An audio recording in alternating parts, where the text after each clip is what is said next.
All right, Chapter 7. Southern Sudan, 2008. Naya sat on the floor. She reached out and took her little sister's hand. Akir did not seem to notice. She lay curled on her side, hardly moving, silent, except for an occasional whimper. Her silence frightened Naya. Only 2 days earlier, Akir had complained noiselessly and at length about the pains in her stomach. Naya had been annoyed by all the whining. Now she felt guilty, for she could see that her sister no longer had enough strength to complain. Naya knew many people who suffered from the same illness. First cramps and stomachache, then diarrhea. Sometimes fever, too. Most of the adults and older children who fell ill recovered at least enough to work again, although they might continue to suffer on and off for years. For the elderly and small children, the illness could be dangerous. Unable to hold on to anything in their systems, many of them starved to death, even with food right in front of them. Naya's uncle, the chief of their village, knew of the medical clinic a few days' walk away. He told Naya's family that if they could take Akir there, doctors could give her medication to help get better. But a trip like that would be very difficult for Akir. Should they stay at the camp and let her rest so she might heal on her own? Or should they begin the long, hard walk and hope they reached in time? Southern Sudan, 1985. The walking began again. Salva shook with terror inside and out. He clung to Uncle like a baby or a little boy, hanging onto his hand or shirt tail when he could, never letting Uncle get farther than an arm's length away. He looked around constantly. Every moment in the grass was a lion stalking. Every stillness was a lion waiting to spring.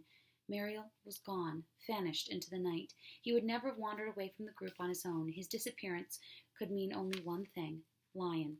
A lion had been hungry enough to approach the group as they slept. A few men had been keeping watch, but in the dark of the night, with the wind rippling through the long grass, the lion could have easily crept close without being seen. It had sought out prey that was small and motionless, which was Mariel, sleeping. It had taken him away, leaving only a few splotches of blood near the path. If it hadn't been for Uncle, Salva might have gone crazy with fear. Uncle spoke to him all morning in a steady, low voice. Salva, I have a gun. I will shoot any lion that comes near. Salva, I will stay awake tonight and keep watch. Salva, we will soon be out of lion country. Everything will be all right. Listening to Uncle hurriedly to stay close to him, Salva was able to make his feet move despite the cold terror throughout his whole body.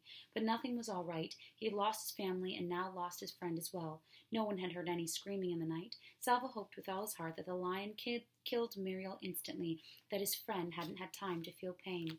The landscape grew greener and this air smelled of water. The Nile, Uncle said, we will soon come to the Nile River and cross to the other side.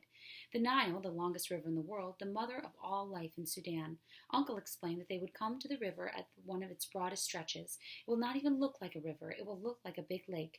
We will spend a long time crossing to the other side. And what's on the other side? Salva whispered, still fearful. Desert, Uncle answered, and after that, Ethiopia. Salva's eyes filled with tears. Mariel had been right about Ethiopia. How I wish he were here so I could tell him I was wrong. Salva stood on the bank of the Nile. Here, as Uncle had said, the river formed a big lake. The group would cross the Nile in boats, Uncle said. It would take a whole day to reach the islands in the middle of the lake and another day to get to the shore. Salva frowned. He saw no boats anywhere. Uncle smiled at Salva's puzzled expression. What, you didn't bring your own boat yet? Then I hope you're a good swimmer. Salva lowered her head and knew that Uncle was teasing, but felt so tired, tired of worrying about his family, tired of thinking about poor Mariel, tired of walking and not knowing where they were going. At least Uncle could do was tell him the truth about the boats. Uncle put his arm around Salva's shoulders. You'll see, we have a lot of work to do. Salva staggered forward with another enormous load of reeds in his arms. Everyone was busy. Some people were cutting down the tall papayas grass on the water's edge. Others, like Salva, gathered up the cut stalks and took them to boat builders. Among the group were a few people whose home villages had been near rivers or lakes. They knew how to tie the reeds together, weave them cleverly to form a shallow canoe.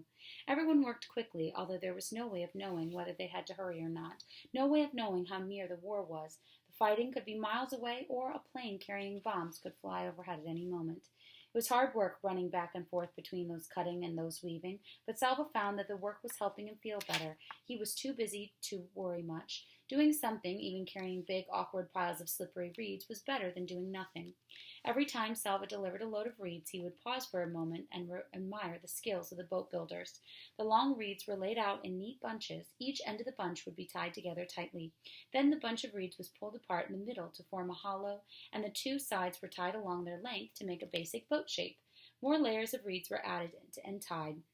to the bottom to make the bottom of the boat. Salva watched, fascinated, as little by little the curve of the prow and low sides grew from the piles of reeds.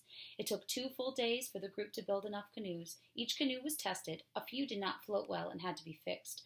Then more reeds were tied together to form paddles. At last everything was ready. Salva got into a canoe between Uncle and another man. He gripped the sides of the boat tightly as it floated out to the Nile.